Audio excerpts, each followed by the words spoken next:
We are just 3 days away from Star Wars Celebration, which is going to be the time and place of the official debut of the teaser trailer and the title reveal of this film by writer and director J.J. Abrams and Chris Terrio. This is Mike Zero. If you guys are new to the channel, do make sure to subscribe to see future Star Wars content.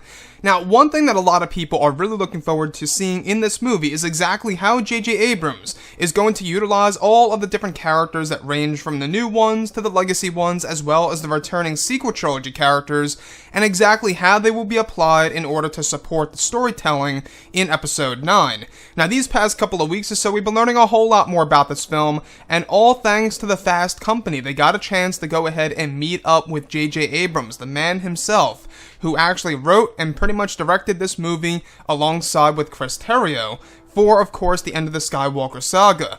So this is what Fast Company had to ask J.J. Abrams. How does it feel to be back after being away so many months of filming for Star Wars Episode 9? JJ responds, "It's great for me, especially," and I said this at the all-hands meeting, "just see all these new faces. Some people at the company were here just when I was leaving. They just got here, and then a ton of people have shown up since I've been away. So to come back to this home, business home, professional home, and have a fairly high percentage of the people be brand new faces, it's a surreal thing, of course. I've known about it intellectually. I was prepared for it, but you show up and all of a sudden there are these, like, flesh and blood people with life experiences and points of view and like. I'll hear things before, so I'll kind of know a bit before everyone, and then they'll all be interns too, and then to go and see them in person and feel like, wow, this is really Katie," which, by the way, is Abrams' wife, and CEO, alright, of Bad Robot, and all the department heads, and Brian Weinstein, Bad Robot's president and COO. They've done such a good job bolstering the team, and it's great to come back. I mean, obviously the simple answer is, I'm just happy to see my family again, it's been so long. So, Fast Company had this to say as well to J.J. Abrams about the time constraints of development of this movie when he was writing the script. This was over a year ago. This was a while ago. I believe this was during the summer of 2017, if I'm not mistaken. This was before The Last Jedi. So, this is what Fast Company had to say. What were the time constraints? Abrams says, because they had announced release dates and everything, works backwards. Fast Company states, was the schedule unusually fast? Abrams states, to have no script and to have a release date and have it be essentially a 2-year window, when you're saying to yourself, you've got 2 years from the decision to do it to release, and you have literally nothing. You don't have the story, you don't have the cast, you don't have the designers, the sets. There was a crew, and there were things that would be worked on for the version that preceded ours. But this was starting over, and because this was such a mega job, I knew at the very least I needed a co-writer to work on this. So, but I didn't know who that co-writer would be. There was nothing, so the first thing I did was reach out to a writer who I've admired for years, Chris Terrio, who I didn't really know, to say, listen, would you want to write Star Wars with me? And he screamed. So, Fast Company asks this, out of terror or excitement? Abrams states, probably a bit of both, but I think definitely excitement, and what I realized in that moment was, I hadn't been aware until then that I needed to work with someone who would scream at the prospect of working on Star Wars, because I had been through the process, and I was looking at brass tracks. This is what it's like, and this is what it's going to take. This is the reality of it all.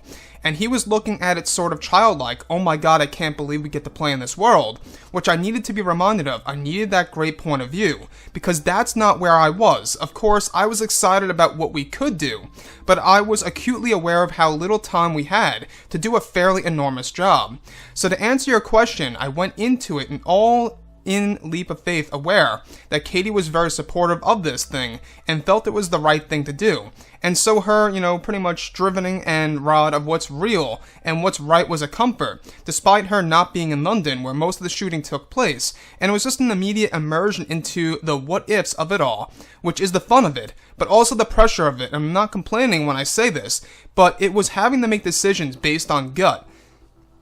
And that's what J.J. Abrams had to say for the most part, talking about Star Wars Episode 9, and his whole entire experience on writing the script, pretty much, getting Chris Terrio on board, doing all of these crazy things. Guys, if you guys would like to go ahead and check out the full article below in the description, go ahead and do so. It's a very, very long article. He doesn't only talk about Star Wars Episode 9, he talks about Bad Robot, his possible future films, dreams about maybe even creating his own franchise, kind of like what George Lucas and Steven Spielberg have done in the past.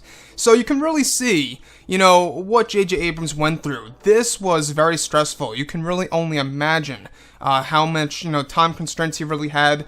I remember, and we'll go over this later, I remember when Chris Terrio was fired by Kathleen Kennedy and, of course, Lucasfilm, Disney, you name it. That's when J.J. Abrams hopped on board. I believe it was 1 month after they got Chris Terrio out. And you can only imagine what J.J. had to go through on his own and then try to find a co-writer to help him out. So it seems as though that J.J. Abrams was basically admitting that if it weren't for a co-writer, he wouldn't have gotten this done on time. And that to me speaks volumes. That tells us that, I don't think Disney and Lucasfilm really thought it through in depth. Anyways, guys, drop a comment below. Let me know what you think about all of this in the comments. And if you guys did enjoy the content for today, do make sure to drop a thumbs up on this video to support the channel. I thank you all so very much for the kind support, and I'll catch you guys next time.